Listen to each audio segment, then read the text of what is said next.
I can't afford to starve on praise when rubbishy tales are written in half the time.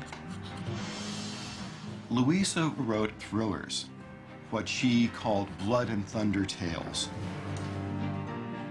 Few people in her lifetime knew that they were the product of her pen. She could write 7, 8 in a year and earn a fair amount of money. I think my natural ambition is for the lurid style. She allows herself to talk about doing things that are not respectable. The most famous of her thrillers is Behind a Mask, in which Jean Muir realizes that she's getting too old to play the femme fatale as an actress. Come. The curtain is down, so I may be myself. If actresses ever are themselves. So she goes as a governess to a very respectable family with the avowed intention of making some young man in that family fall in love with her and propose marriage. I'll not fail if there's power in a woman's wit and will. She allows herself to talk about the passion for revenge, for jealousy, the darker side of human nature. I indulge in gorgeous fancies. An animated flame of fire seemed to dart into the room. Supple, sinewy, and slight was the threatening figure. Go, he said, with an air of command. while I go fling this body into the river. Destroy all traces of the deed. Louisa wrote her stories either anonymously or under another name because proper young women did not publish in these magazines. She once said, "What would Mr. Emerson think?" or "My dear father." She allows herself to escape a genteel cage and talk about women's sexual passions. Rose St. Just was as beautiful as her Spanish mother, but had inherited the pride of her English father.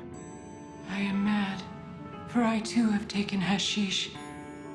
I had hoped it would make me soft and lovable like other women. I'm tired of being a lonely statue. He stretched his hand to her and said ardently, "Heaven bless hashish if its dreams end like this."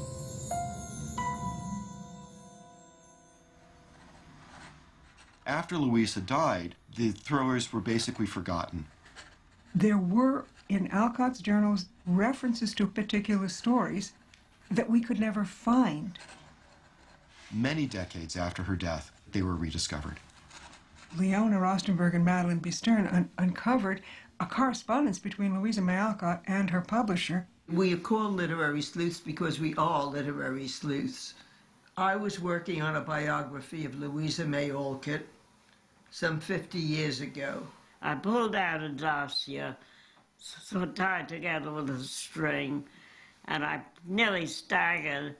The first letter was addressed to Miss Alcott from James R. Elliott, editor of the Flag of Our Union, Boston. And in it, he stated that he wished any one of her stories written under her pseudonym, A.M. Barnard, such as your recent story, Behind a Mask. Behind a Mask. And he wished for more stories. Well, I must say that silence prevailed in Houghton Library. It's a very sacred spot of research. I let out a yell and shook the room. More stories exist. There are clues in her journals still, titles that have not been located. It may be that Alcott's complete literary canon may never be finalized. Money is the end and aim of my mercenary existence. Money. Because the More than money. trash literature brought in